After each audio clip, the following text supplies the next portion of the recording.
हे प्रकार वाढलं नाही आहे, तर महाराष्ट्रामध्ये दंडेलशाही, गुंडेलशाही आणि राजकीय दबाव कसा येत आहे याचं ते उदाहरण आहे.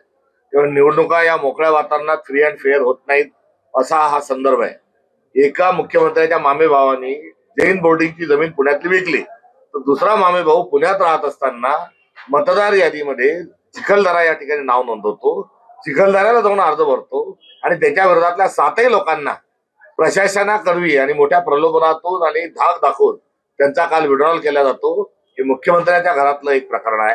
तर बाजूला श्रीरामपूर जे आहे, राम म्हणे रामराज्य आणायचं, मात्र महाराष्ट्रातल्या श्रीरामपूरमध्ये विरोधकांना पोलीस पकडून नेतात, पोलीस कोठडीत ठेवतात, रात्रीतून विखे पाटलांकडे घेऊन जातात, विखे पाटील त्याच्यावर दबाव आणतात, पोलीसची गाडी थेट नगरपालिकेच्या कार्यालयाजवळ त्याने विड्रॉल घेतल्या जातात.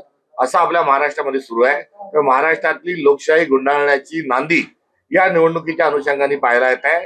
गिरीश महाजनांनी त्यांच्या पत्नीचा केलेला अनुभव असेल आणि इतर ठिकाणचे जे अनुभवचं जे राजकारण आहे, हे राजकारण नाही, हे दंडेलशाही आहे आणि हे सत्तेच्या माध्यमातून हा नंगानाच घातला जात आहे. साहेब, राजगुरू